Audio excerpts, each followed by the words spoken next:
మిత్రులారా ఒక్క 15 నిమిషాలు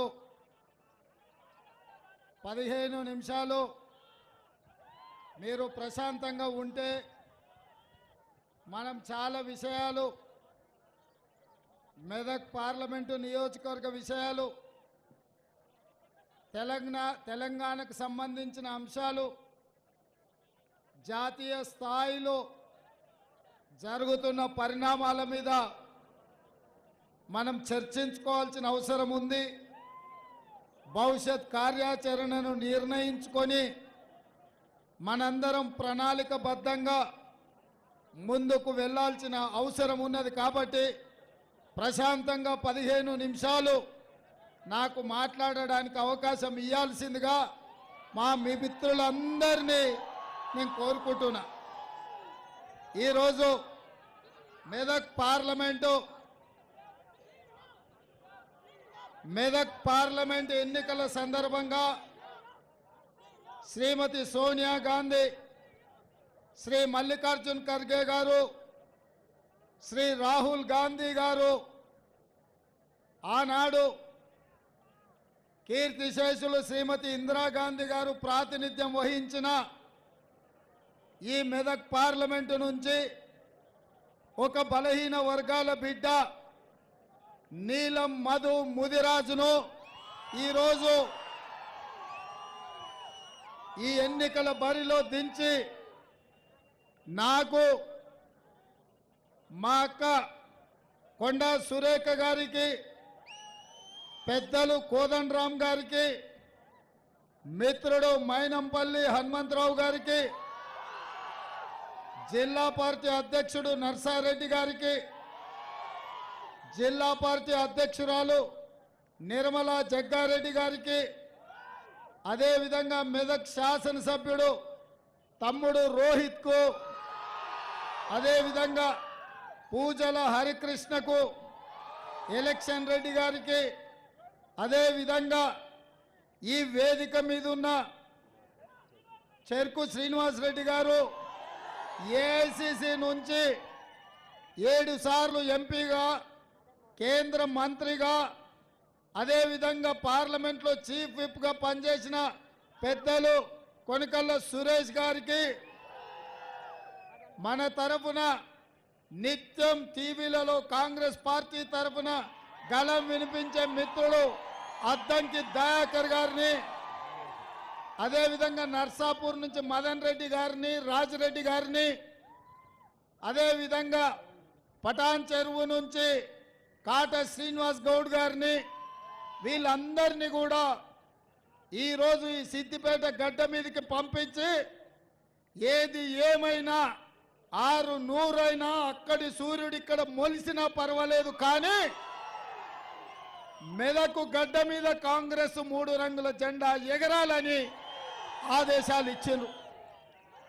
మేమందరం ఈ వేదిక మీద ఉన్నాం, కానీ వాస్తవంగా ఈ మెదక్ జిల్లాలో మెదక్ పార్లమెంటు నియోజకవర్గంలో ఈరోజు కాంగ్రెస్ పార్టీ జెండా ఎగరబోతుందంటే మీ రక్తాన్ని చెమటగా మార్చి దారబోసి మీ భుజాలు కాయలు కాసేలాగా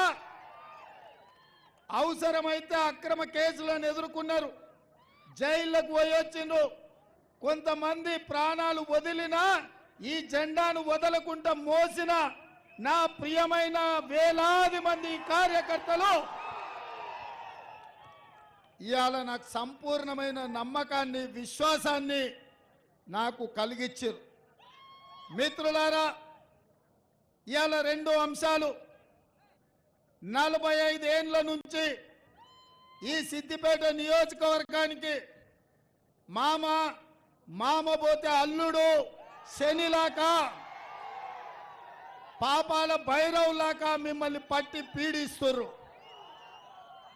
మామ పోతా ఏనుగలను తినేటోడు పోయిండంటే పోతా అల్లుడిని పీనుగలను తినేటోడిని తీసుకొచ్చి మీకు పెట్టిపోయిండు. అరుంధతి సినిమాలో ఎట్లయితే బొమ్మాలి ఎట్లయితే మిమ్మల్ని పట్టి పీడించిండో ఈ సిద్దిపేటలో ఉండే యువకులను, వ్యాపారస్తులను, ఈ ప్రాంత ప్రజల్ని పట్టి పీడించిన బ్రహ్మ రాక్షసుడి నుంచి మీకు విముక్తి కలిగించడానికే ఇవాళ ఈ సిద్దిపేట గడ్డ మీదకి వచ్చిన మీకు అండగా నిలబడతా అని మా మిత్రులందరూ తెలియజేస్తున్నా. మిత్రులారా, మీరు ఆలోచన చేయండి. ఆనాడు 1980లో దేశ రాజకీయాలలో కాంగ్రెస్ పార్టీ ఓడిపోయిన తర్వాత ఎన్నో వేగవంతమైన పరిణామాలు, ప్రజలకు అన్యాయం జరుగుతుంటే ఆనాడు శ్రీమతి ఇందిరాగాంధీ గారు కాంగ్రెస్ పార్టీ పక్షాన ఈ మెదక్ పార్లమెంటు నియోజకవర్గంలో 1980లో నిలబడితే లక్షలాది మెజారిటీ మీరు ఇవ్వడంతో ఆనాడు ఉమ్మడి రాష్ట్రం ఆంధ్రప్రదేశ్లో 42 ఎంపీ సీట్లుంటే 41 ఎంపీ సీట్లు తెలంగాణ రాష్ట్రం నుంచి ఇచ్చి శ్రీమతి ఇందిరాగాంధీని ఈ దేశానికి ప్రధానమంత్రిని చేసిన చరిత్ర మన తెలంగాణ గడ్డకుంది, మన మెదక్ ప్రాంతానికి ఉంది. మిత్రులారా, ఆనాడు 80లో గెలిచిన ఇందిరమ్మ ఈ ప్రాంతంలో పరిశ్రమలను తెచ్చింది, పెట్టుబడులు ఇచ్చింది, ఈ ప్రాంతాన్ని అభివృద్ధి చేసింది. ఈరోజు దేశంలో నలుమూలల నుంచి కార్మికులు వచ్చినా, కర్షకులు వచ్చినా, వ్యాపారస్తులు వచ్చినా, పెట్టుబడిదారులు వచ్చినా మన ప్రాంతానికి ఆనాడు జవహర్లాల్ నెహ్రూ గారు మనకు బిహెచ్ఎల్ ఇచ్చిండ్రు. మన ఇందిరాగాంధీ గారు పటాన్ చెరువు పారిశ్రామిక వాడనిచ్చిండ్రు. ఈ ప్రాంతంలో డిఫెన్స్ ఫ్యాక్టరీలు, ఆర్డినెన్స్ ఫ్యాక్టరీలు, ఇక్ రిసార్ట్లు, వందల వేలాది పరిశ్రమలు ఇవాళ మెదక్ జిల్లాకు వచ్చి దేశానికే ఆదర్శవంతమైన పారిశ్రామిక వాడ ఈరోజు ఈ మెదక్ జిల్లాలో ఉంది. పక్క రాష్ట్రాల నుంచి, పక్క జిల్లాల నుంచి, వివిధ రాష్ట్రాల నుంచి ఏ భాష వాళ్ళు వచ్చినా మెదక్కు వస్తే మీరు మీ గుండెల్లో పెట్టి చూసుకున్నారు. అందరికీ బ్రతకడానికి అవకాశం ఇచ్చిండ్రు. మీరు గొప్ప మనసున్నోళ్ళు. ఈ ప్రాంత ప్రజలు మంచికి మారు పేరని ఇవాళ నేను చెప్పదలుచుకున్నా.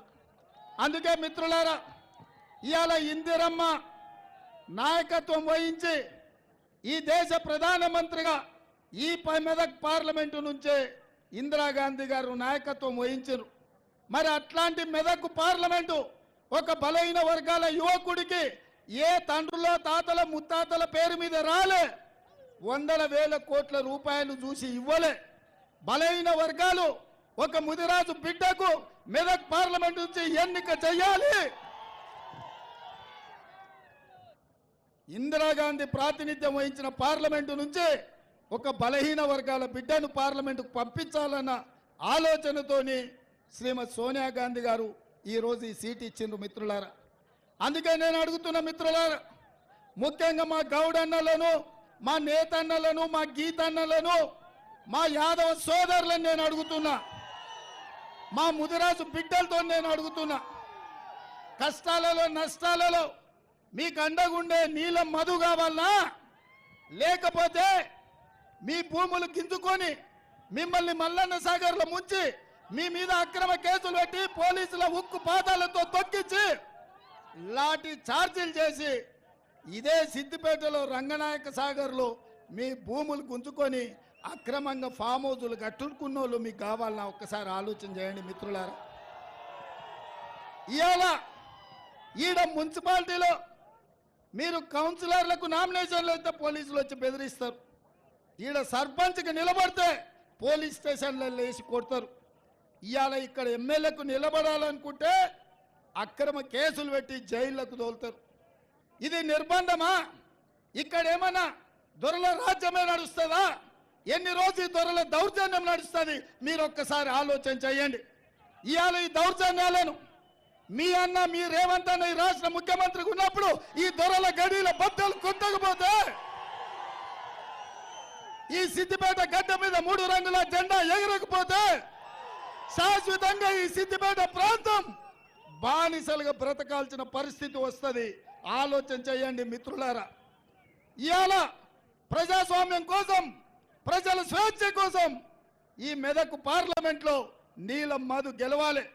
దొరల గడీలను బద్దలు కొట్టాలంటే బలహీన వర్గాల అభ్యర్థి నీలం మధు గెలిచి తీరాల్సిందే. ఎన్నాళ్ళు ఈ పెత్తనం, ఎన్నాళ్ళు ఈ ఆధిపత్యం, ఎన్నాళ్ళు సామాన్యుడు ఎన్నికల్లో నిలబడలేని పరిస్థితి ఈ మెదక్లో తీసుకొచ్చి పెట్టిన మాట వాస్తవం కాదా? ఎవడయా వెంకట్రామరెడ్డి?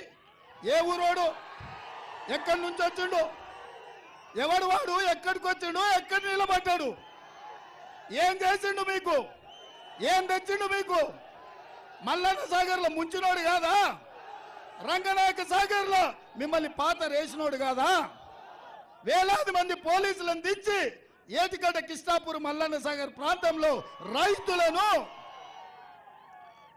బందిపోట్లను చూసినట్టు చూసి బందిపోటు దొంగల్లాక బేడీలేసి పట్టుకపోలేదా? మల్లన్న సాగర్లో రైతులను ఏటిగడ్డ కిష్టాపూర్ రైతులు మర్చిపోయింది అనుకుంటున్నారా?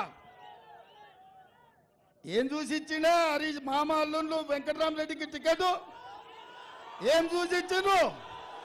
నగదే కదా. ఎక్కడివి ఇవన్నీ? మీ భూములు గుంజుకొని మీ భూముల మీద వ్యాపారాలు చేసి మీ ప్రాంతాన్ని కొల్లగొట్టి మీ మొత్తం ఈ ప్రాంతంలో 100 ఎకరాలు ఆక్రమించుకున్నాడు ఎవడయా? వెంకట్రామరెడ్డి గాడా? వాళ్ళ కంపెనీ పేరు రాజపుష్ప కాదా?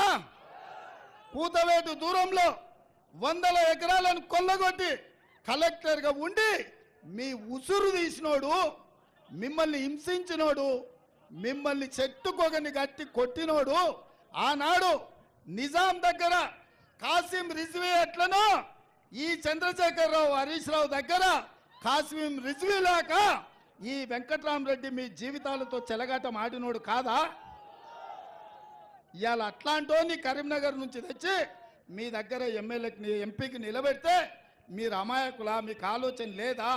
ఇంత పెద్ద మెదక్ పార్లమెంటు నియోజకవర్గంలో టిఆర్ఎస్ పార్టీలో ఒక్కడు కూడా సన్నాసోడు లేడా ఎంపీకి నిలబెట్టడానికి నేను అడుగుతున్నా. ఈ సన్నాసులు, ఈ సోయిలేని వాళ్ళు, ఈ దద్దమ్మలు, ఈ నీచులు ఇవాళ మీ మీద పెత్తనం చేస్తున్నారు. అట్లాంటి వెంకట్రామరెడ్డికి ఈ ప్రాంతంలో డిపాజిట్ గల్లంతు చెయ్యాలని మా సిద్దిపేట సోదరులను నేను అడుగుతున్నా. అందుకే మిత్రులారా, ఇవాళ ఈ సిద్దిపేటకు పట్టిన చీడ పీడ కేసీఆర్ హరీష్ రావులు ఇవాళ మామ అల్లుళ్ళు చెప్తారు. మా మామ సాతిముత్యం, నేను ఆనిముత్యం అని. నేను అంటున్నా, ఇవాళ మీ భూములు గుంజుకున్న వాళ్ళు మీ దగ్గరకు వచ్చారు. ఇన్నాళ్ళు మీకు అవకాశం రాలే. ఇవాళ మెదక్ జిల్లా రైతాంగానికి చేతులెత్తి దండం పెట్టి చెప్తున్నా, మల్లన్న సాగర్లో సొంత భూములు తాతలు ముత్తాతల నుంచి వచ్చిన భూములు గుంతుకొని నష్ట పరిహారం అడిగితే పోలీసు లాఠీ దెబ్బలతో అక్రమ కేసులు పెట్టి జైల్లో వేస్తుంటే ఇది మొత్తం తెలంగాణ రైతాంగానికి అవమానం కాదా? అట్లాంటోని మీ ప్రాంతం నుంచి ఎంపీగా ఒకవేళ ఓట్లేసి గెలిస్తే ఏమంటాడు? వీర్ర వీగడా, మీసాలు మెలిపెట్టడా? నా కొడకల్లారా, మిమ్మల్ని బూట్ల కింద తొక్కినా సిగ్గు లేకుండా నాకు ఓట్లేసిందని మీ తల మీద కాలు పెట్టి తొక్కడా రేపు? మీరు ఒక్కసారి ఆలోచన చెయ్యండి. అందుకే మిత్రులారా, ఇవాళ అవకాశం వచ్చింది. తోకదొక్కి వదిలిండ్రంటే ఈ కాలనాగు మిమ్మల్ని పగబడుతుంది. అందుకే ఈసారి ఈ పార్లమెంట్ ఎన్నికల్లో పడగ మీద కొట్టండి. పడగ మీద కొట్టినప్పుడే ఈ భూములు మింగే అనకొండకు ఇవాళ గుణపాఠం చెప్పిన వాళ్ళం అయితాం.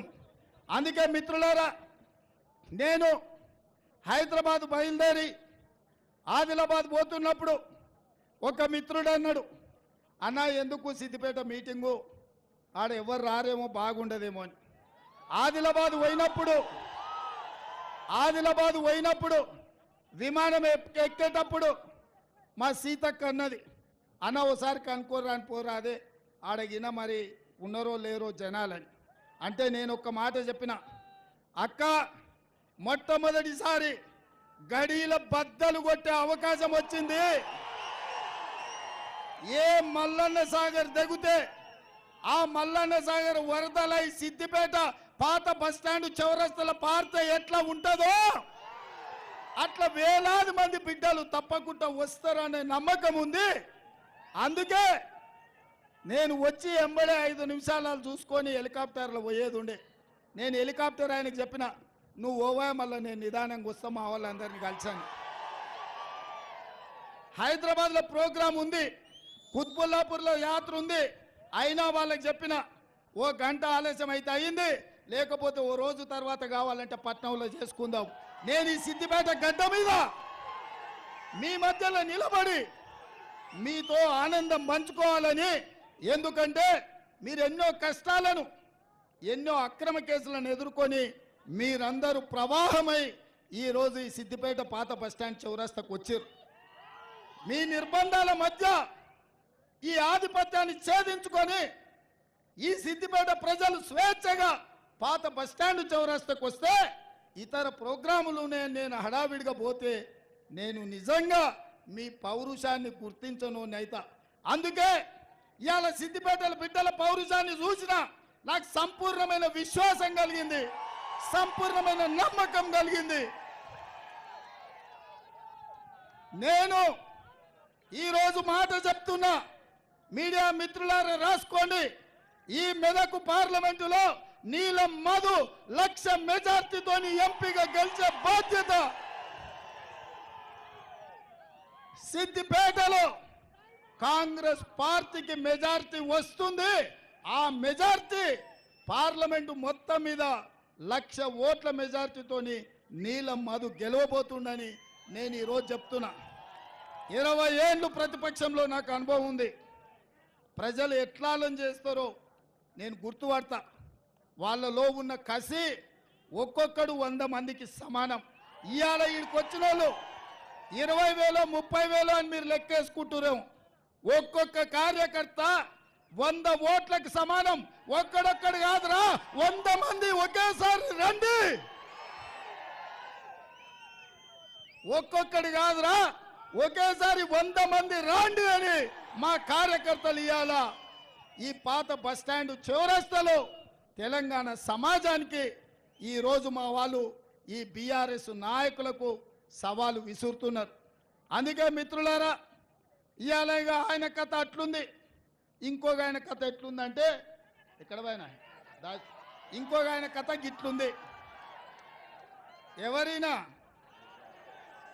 మనకు సోనియమ్మ బయ్యారం ఉక్కు కర్మాగారం ఇచ్చింది ఖమ్మంలో. మనకు సోనియమ్మ వరంగల్లో కాజిపేట రైల్వే కోచ్ ఫ్యాక్టరీ ఇచ్చింది. మనకు సోనియమ్మ ఆదిలాబాదులో గిరిజన యూనివర్సిటీ ఇచ్చింది. మనకు సోనియమ్మ రంగారెడ్డి జిల్లాలో ఐటీఐఆర్ కారిడార్ ఇచ్చింది. మనకు సోనియమ్మ మహబూబ్నగర్లో పాలమూరు రంగారెడ్డి ఎత్తిపోతల జాతీయ ప్రాజెక్ట్ ఇచ్చింది. మనకు సోనియమ్మ నల్గొండలో ఐఐటి ఇచ్చింది, మెదక్కు ఐఐఎం ఇచ్చింది. కానీ వీటన్నిటిని నరేంద్ర మోడీ గారు కాలగర్భంలో కలిపేసి మనకేమిచ్చిండయా అంటే, నరేంద్ర మోడీ ఏమిచ్చిండు? నరేంద్ర మోడీ ఏమిచ్చిండు? మన దుబ్బాకల ఆదోర కూడా ఢిల్లీ నుంచి మోడీ నుంచి 100 కోట్లు తెస్తా అంటే ఆదోరకు కూడా దుబ్బాకల పట్టం కట్టిండ్రు. దుబ్బాక రైతులకు, దుబ్బాక నిరుద్యోగ యువకులకు ఏమిచ్చిండా? ఢిల్లీ దొర గిదే ఇచ్చిండు, దుబ్బాక దొర కూడా గిదే ఇచ్చిండు. నేను అడుగుతున్నా, వాడు పోతే వీడు, వీడు పోతే వాడు, తాత పోతే అల్లుడు, అల్లుడు పోతే మనవడు, మనవడు పోతే వాళ్ళ సుట్టపోడు. ఈ చంద్రశేఖర్ రావు, ఈ హరీష్ రావు, ఈ రఘునందన్ రావు, ఈ తారక రామారావు వీళ్ళ కోసమేనా ఈ ప్రాంతం ఉన్నదని నేను అడుగుతున్నా. పేర్లు మాత్రమే వేరు, రంగు మాత్రమే వేరు, వీళ్ళ రుచి వాసన ఒక్కటే, వీళ్ళ ఆలోచనలు ఒక్కటే. పొద్దుపూట 2 పార్టీలు, రాత్రిపూట ఒకటే పార్టీ. పొద్దుపూట మనకు చూడడానికనే 2 పార్టీలు, రాత్రిపూట మాత్రం ఒకటే పార్టీ. ఇవాళ ఆ రావైనా ఈ రావైనా ఏ రాయి అయితే ఉందా తల వల కొట్టుకోవడానికి? ఈ రావులు అవసరమా? మీరు ఒక్కసారి ఆలోచన చేయండి. అందుకే ఇవాళ మిత్రులారా, ఇవాళ నేను ఒకటే మాట చెప్పదలుచుకున్నా, ఈ వేదిక మీద నుంచి మాట ఇవ్వదలుచుకున్నా. నీలం మధు ముదిరాజు నీడ గెలిపించండి. మా ముదిరాజు సోదరులకు రాష్ట్రంలో మంత్రి పదవి ఇచ్చే బాధ్యత నాది. బీసీ డి గ్రూప్ నుంచి మీకోసం కొట్లాడి సుప్రీంకోర్టు నుంచి బీసీ డి గ్రూప్ నుంచి ముదిరాజులను ఏ గ్రూపులకు తెచ్చే బాధ్యత నీలం మధు తీసుకుంటాడు. మా యాదవ సోదరులకు మొన్నటికి మొన్న అనిల్ కుమార్ యాదవ్ను 10,000 కూడా ఖర్చు లేకుండా ఆ పైసలు కూడా పార్టీ కట్టి రాజ్యసభ ఇచ్చి ఢిల్లీకి పంపించినాం. మా మిత్రుడు పొన్నం ప్రభాకర్ గౌడును రాష్ట్ర మంత్రివర్గంలో తీసుకున్నాం. మా సోదరుడు మహేష్ కుమార్ గౌడును ఎమ్మెల్సీగా చేసినాం, వర్కింగ్ ప్రెసిడెంట్ను. అక్క కొండా సురేఖమ్మ మా నేత కార్మికురాలు, మా అక్కను ఇవాళ మంత్రిగా చేసి మీ మెదక్ జిల్లాకు ఇన్ఛార్జిగా పెట్టినాం. ఈ పార్టీ దామోదర్ రాజు నరసింహ గారు ఒక మాదిగ బిడ్డ, ఆనాడు ఉమ్మడి రాష్ట్రంలో ఉప ముఖ్యమంత్రి, ఈరోజు రాష్ట్రంలో అత్యంత కీలకమైన వైద్య ఆరోగ్య శాఖ మంత్రి. ఆ పక్కనే సురేష్ షెట్కర్, వాళ్ళు లింగాయతులు, పార్లమెంటు టికెట్ ఇచ్చినాం. ఇంతకంటే సామాజిక న్యాయం కాట శ్రీనివాస్ గౌడ్కు పటాన్ చెరువులో మధును కాదని టికెట్ ఇచ్చినాం. అవునా? ఆయనలో మధుకు న్యాయం చేయలేకపోయినామని నేనే మధును పిలిపించి సోనియమ్మతో మాట్లాడి ఆనాడు న్యాయం చేయలేకపోయినాం. ఈనాడు ఎంపీ టికెట్ ఇచ్చి న్యాయం చేద్దాం, యువకుడు 30 ఏళ్ళు పేదలకు అండగా నిలబడతాడని ఇవాళ వారికి టికెట్ ఇచ్చినాం. మిత్రులారా, ఇంత సామాజిక న్యాయం, ఇంతమంది బలహీన వర్గాలకు, దళితులకు, గిరిజనులకు ఏ పార్టీలైన స్థానం ఉన్నదా అని నేను అడుగుతున్నా. మీరొక్కసారి ఆలోచన చేయండి. సీతక్క ఒక ఆదివాసీ బిడ్డ, బలరాం నాయక్ ఓ లంబాడి సోదరుడు, ఇవాళ వీళ్ళందరూ రాష్ట్ర స్థాయిలో, జాతీయ స్థాయిలో నాయకులైనరంటే, అదేవిధంగా బలహీన వర్గాలకు 16 కార్పొరేషన్లు ఇచ్చి అన్ని కార్పొరేషన్లకు చైర్మన్లు నియమించిన, లాస్ట్కు ఫిషర్మెన్ నుంచి మా మెట్టు సాయిని కూడా ఇవాళ కార్పొరేషన్ చైర్మన్గా చేసినాం. ఇంతకుముందు ఎప్పుడైనా ఇది జరిగిందా? ఇంతకుముందు ఎప్పుడైనా చూసిండ్రా?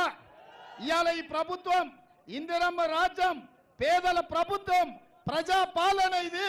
అందుకే ప్రగతి భవన్ పేరు మీద ఒక గడి నిర్మించుకుంటే ప్రమాణ స్వీకారం చేసిన రోజే బద్దలు కొట్టినాం, ముళ్ళ కంచెలు తొలగించినాం, పేదవాళ్ళు సరాసరి అక్కడికి వచ్చేటట్టు చేసినాం. దానికి జ్యోతిరావు పూలే పేరు పెట్టుకున్నాం మనం. ఇవాళ ప్రతి బలహీన వర్గాలకు, దళితులకు, గిరిజనులకు, మైనారిటీలకు షబ్బీర్ అలీ గారు ఓడిపోతే ప్రభుత్వ ప్రత్యేక సలహాదారు కింద ఓ మైనారిటీకి అవకాశం ఇచ్చినాం.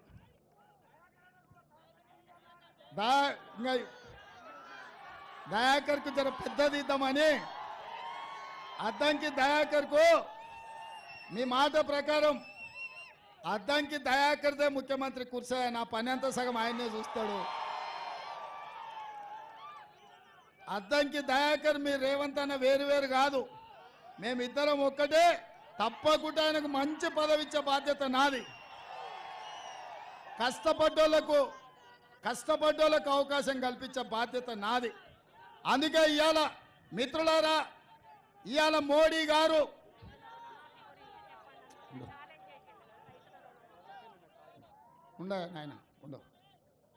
ఇవాళ మీ ద్వారా ఇప్పుడే మరి మా వాళ్ళు చెప్తారు ఏమని, క్యాంప్ ఆఫీస్లో హరీష్ రావు ఉన్నాడని. ఆయనకు ఒకటే మాట చెప్తున్నా, నేను 15 ఆగస్టు లోపల 2 లక్షల రైతు రుణమాఫీ చేస్తా అన్నాడు. ఆయన నువ్వు చేయలేవన్నాడు, నేను చేస్తా అన్నా, ఆయన రాజీనామా చేస్తా అన్నాడు. ఇప్పుడు నేను చెప్తున్నా, హరీష్ రావు గారు రాసి పెట్టుకో, కొమరవెల్లి మల్లన్న సాక్షిగా 15 ఆగస్టు లోపల ఈ రాష్ట్రంలో ఉన్న రైతులకందరికీ 2 లక్షల రూపాయల రుణమాఫీ చేసి ఈ తెలంగాణ రైతాంగాన్ని ఆదుకునే బాధ్యత నాది. ఈ సిద్దిపేటకు పట్టిన శని, ఈ శనీశ్వరరావును పాతాళానికి తొక్కే బాధ్యత నాది. 15 ఆగస్టు నాడు ఈ దేశానికి స్వాతంత్రం వచ్చింది.